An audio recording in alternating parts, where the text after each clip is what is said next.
TRS తన ఎన్నికల ప్రచారాన్ని వేగవంతం చేసింది. ఇక ఇటువైపు చూస్తే కాంగ్రెస్ అలాగే టీడీపీ పొత్తుకు రంగం సిద్ధమవుతున్నట్టుగా కనబడుతోంది.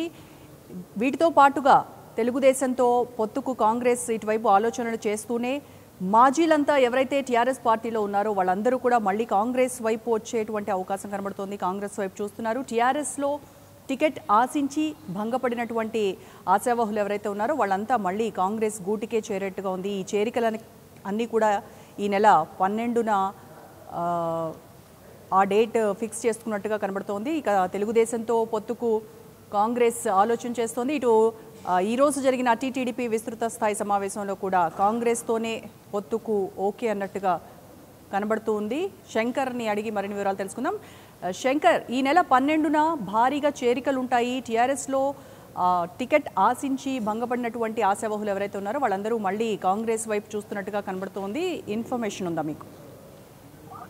రోజా, ఇప్పుడే కొద్దిసేపటి క్రితం బీజేపీకి సంబంధించిన మాజీ ఎమ్మెల్యే, కాంగ్రెస్ మాజీ ఎమ్మెల్యే నందీశ్వర్ గౌడ్ ప్రస్తుతం బీజేపీ పార్టీలో కొనసాగుతున్నారు. ఆయన కొద్దిసేపటి క్రితమే కాంగ్రెస్ ముఖ్య నాయకుల సమక్షంలో ఆయన సమావేశం ఏర్పాటు చేస్తున్నారు. అయితే ఈ సమావేశంలో ఆయన ఖచ్చితంగా 2 రోజుల్లో ఆయన కాంగ్రెస్ పార్టీలో చేరుతున్నట్లు ఆయన పటాన్ చెరువుకు సంబంధించిన నియోజకవర్గం టికెట్ హామీ ఇవ్వడంతో ఆయన చేరుతున్నట్టు ప్రకటించారు. అయితే ఈ నెల 11, 12వ తేదీల్లో ఏఐసీసీకి సంబంధించిన నాయకులు, ముఖ్య నాయకులు తెలంగాణ రానున్న నేపథ్యంలో ఆయన సమక్షంలో మనం చూడవచ్చు. ఈ రోజు ఉదయం కూడా కొండా సురేఖ టిఆర్ఎస్ పార్టీని కూడా తీవ్ర విమర్శలు చేయడం జరిగింది. ఆ టిఆర్ఎస్ పార్టీకి సంబంధించిన స్థానాల్లో ఆమె పేరు రాలేదన్న ఆవేదనతో ఈ రోజు ఆమె ప్రెస్ మీట్ పెట్టి మరి కూడా టిఆర్ఎస్ పార్టీకి దాదాపుగా దూరమైనట్లే అని తెలుస్తుంది.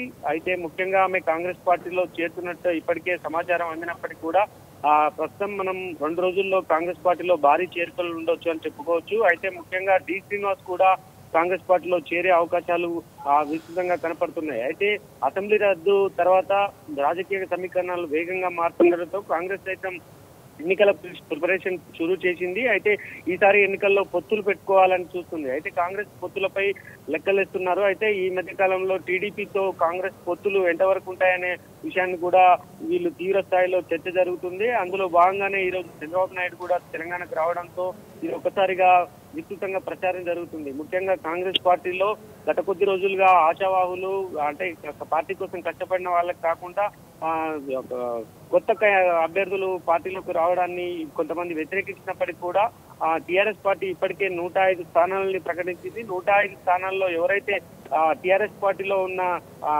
అసమ్మతి నాయకులందరినీ కూడా కాంగ్రెస్ పార్టీ క్యాచ్ చేసుకునే విధంగా చూస్తుంది. అయితే ఉత్తమ్ కుమార్ రెడ్డి, ఏఐసీసీ ఇన్ఛార్జ్ కుంతియా కూడా ఇప్పటికే వారందరితో టచ్ లో ఉన్నట్టుగా తెలుస్తుంది.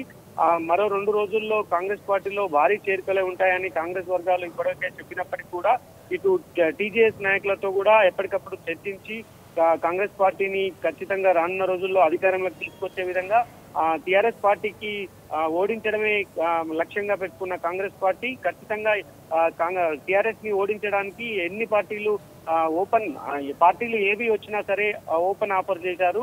ఖచ్చితంగా మేము టీడీపీతో సహా అన్ని పార్టీల్లో మేము కలుపుకొని వెళ్తాము, ఖచ్చితంగా రానున్న ఎన్నికల్లో తెలంగాణలో ఖచ్చితంగా కాంగ్రెస్ జెండాను ఎగరవేస్తామని చెప్పి టీపీసీసీ వర్గాలు ఇప్పటికే చెప్తున్నాయి. రోజా, శంకర్, అయితే ఎవరైతే టీఆర్ఎస్ పార్టీని వీడి కాంగ్రెస్లో జాయిన్ అవుదామని చూస్తూ ఉన్నారో వాళ్ళందరితో బుజ్జగింపు ప్రయత్నాలు ఏమైనా మొదలయ్యాయా?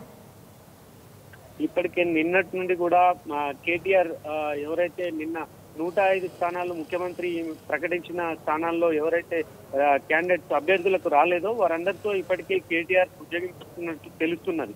వారందరితో నిన్న నుంచి కూడా ఆయన ఈ అభ్యర్థులందరితో కలవడం జరుగుతుంది. అయితే ఇప్పటికే కాంగ్రెస్ పార్టీ కూడా వారందరినీ టచ్ లో పెట్టుకొని ముఖ్య నాయకులతో సమావేశంలో ఖచ్చితంగా మీకు టికెట్ హామీ ఇస్తాము, కాంగ్రెస్ పార్టీలోకి రావాలని చెప్పి కూడా వీళ్ళు పిలుపునివ్వడం జరిగింది. దీంతో పార్టీలోని ముఖ్య నాయకులు ఎవరైతే టీఆర్ఎస్ పార్టీలో టికెట్స్ రాని వారు ఉన్నారో వారంతా కూడా టీపీసీసీతో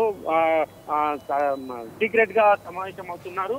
ఇప్పటికే మనం చూడవచ్చు, రేపు ఎల్లుండి మరో 2 రోజుల్లో ఇంకా కొంతమంది నాయకులు కూడా కాంగ్రెస్ పార్టీలో చేరుతున్నట్లు వార్తలు వినిపడినప్పటికీ కూడా ఈ నెల 11, 12వ తేదీన గులాం నబీ ఆజాద్ తెలంగాణకు వస్తున్నారు. అయితే ఈ నేపథ్యంలో సంగారెడ్డిలో కూడా భారీ బహిరంగ సభ కూడా ఉంటుంది. ఈ సమావేశంలోనే కనీసం టీఆర్ఎస్ పార్టీకి సంబంధించిన నాయకులు, ఇటు బీజేపీకి సంబంధించిన నాయకులు కూడా కాంగ్రెస్ పార్టీలో చేరినట్టు తెలుస్తుంది. రోజా.